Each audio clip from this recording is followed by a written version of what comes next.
ata janë njerëz që votojnë atje, e njohin jetën atje, do të jetë organizuar atje. Për ata do të bëjmë gjë tjetër. Ata, me që janë gjysmët e shqiptarëve atje, ju do ta dini që ata janë të papërfaqësuar këtu. Ne që kërkojmë ndihmë atyre, më gjeni një emigrant që 2 partitë të mëdha e kanë në listë mbyllur.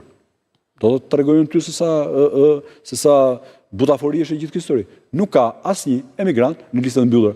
Ndërkohë që ka një model tjetër që unë e di mirë, që në kohën e mbretit Zog, si rregull, një deputet vinte nga Vatra, një vinte nga Arbëreshën. Çfarë do të thotë? Ata duhet të kenë përfaqësuesit e tyre këtu në parlamentin e Shqipërisë, edhe me vende dedikuara apo dushti, se për 100 edhe herë tjetër kemi 140 deputet, kemi 192.000 të punësuar, kemi 11 ministri, kemi 4 ministra shteti, kemi 1.000 institucione për 2.4 milion, dhe kemi 0 për këta që po flasin. Dhe nuk mund të jetë kështu. Po është interesi, përveç përgjegjësia e shtetit shqiptar, që ata atje t'i organizojë, t'i bëjë të fuqishëm. Po kam edhe një gjë tjetër. Ka shumë probleme me dokumentacionin, po ne duhet kuptojmë një interes tjetër që duhet kemi. Sot për shembull është lejuar 2 shtetësia në Gjermani. Dhe shumë shqiptarë që kanë lënë 2 shtetësinë, pra kanë lënë pasaportën shqiptare atje, duhet ta marrin prapë. Është i tmerr legislacioni jonë. Prandaj ne kemi propozuar që të gjithë ata të diasporës së re apo të diasporës vjetër, të cilët me parimin sui sanguis, pra ka një perardhje shqiptare, ta marrin automatikisht pasaportën shqiptare. Pra bëhen qytetar shqiptar. Imagjinoni se çfarë forca e madhe se ne kanë krijuar problemin duke i pamundsuar këtu. Po padyshim që ne kemi edhe probleme të mëdha ekonomike sepse po i kujtoj atë që tha Tocqueville që Amerika u bë Amerikë kur rriti popullsinë, që do të thotë ikja e emigrantëve, e vëllezërve, motrave tanë, ka sjellë problem shumë të madh ekonomik për Shqipërinë, sepse ne kemi sot 800.000 punësuar, nga cili 192.000 shtet, dhe kemi edhe 800.000 pensionistë. Pra ne duhet të shkojmë aty të prodhimit.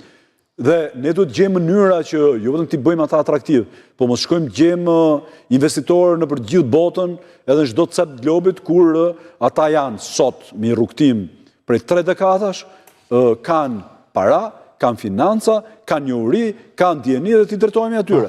E thënë kështu kemi shumë ne për të bërë për ta dhe jo thjesht i kërkojmë votën. Ndërkohë, megjithëse po shkojmë deri fundit, zoti Drizi, kam një pyetje të fundit, sepse besoj do ndalemi edhe te pikat që do keni në program pasi filloj zyrtarisht fushata, do të kemi përsëri pjesë paneleve tona. Qasja që ka zoti Rama ndaj Greqisë, por edhe zoti Berisha. Në takimet që zoti Berisha mbajti në Athinë, kishte edhe njerëz të cilët janë kritikuar, akuzuar që janë ose kanë qenë pjesë e qarqeve nacionaliste agimit të artë. Nëse zoti Rama ka qenë më i prerë dhe ka përmendur edhe çështjen Çama. Spari për këto personazhe që përmend ti, siç është Bejleri, se besoj për atë e kishte. Besoj që edhe njerëz të tjerë aty. Kanë qenë disa tani dhe ju jeni kritikuar që jeni në një koalicion me një parti e cila ka një qasje anti çështjes Çama. Atëherë po nis nga kjo e dyta.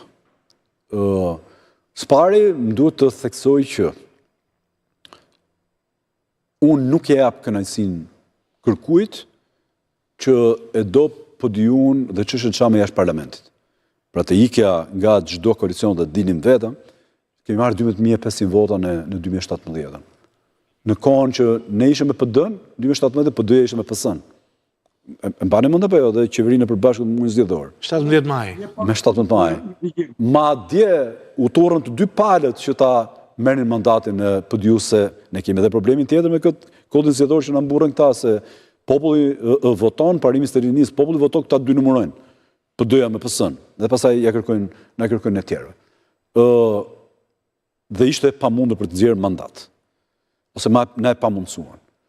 Ne kemi bërë një marrëveshje politike të natyrshme që nga 2025 e 2011 apo të done, me Partinë Demokratike. Dhe unë kam një marrëveshje të firmosur, se mora këtu me vete sot, po kam nxjerrë studit tjerë, po ta dërgoj, firmosur nga unë dhe nga Seli Berisha. Pra ne dy partitë kemi vendosur të kemi një koalicion. Ku dhe aty e ke dhe çështjen e shqiptarëve qamërisë, edhe Ministrinë e Diasporës kemi ngujt prapë që me ardhin pushtet do ta krijojmë. Ndërkohë, koalicione formohen nga partia më e madhe është ajo që udhëheq koalicion, që është Partia Demokratike, e cila e koagulon këtë koalicion. Dhe ne kemi bërë marrëveshje me Partinë Demokratike dhe kanë firmuar zëdhe me Sali Berishën, pastaj nesër mora vesh janë edhe 25 parti tjera. Pra Sali Berisha ka pasur arsye të bëjë koalicion me 25 parti tjera. Që do të thotë që nëse keni për të kërkuar se pse bëni koalicion me Dulen, ka bëu zoti Berisha dhe unë. Unë kam firmosur vetëm me zotin Berisha. Po unë këtu kam një problem tjetër, që duhet ta ndaj me ju dhe me teleshikuesin. Unë nuk kam dhe po diju s'ka asnjë problem me minoritetin. Përkundrazi, në Bashkinë e Konisporit bashkëtojnë çam minoritar me një kryetar bashkie çam, unë kam plot miq nga minoriteti. Madje duket se kemi të përbashkëta si çështje të drejtave të njeriut. Sigurisht që unë kam pas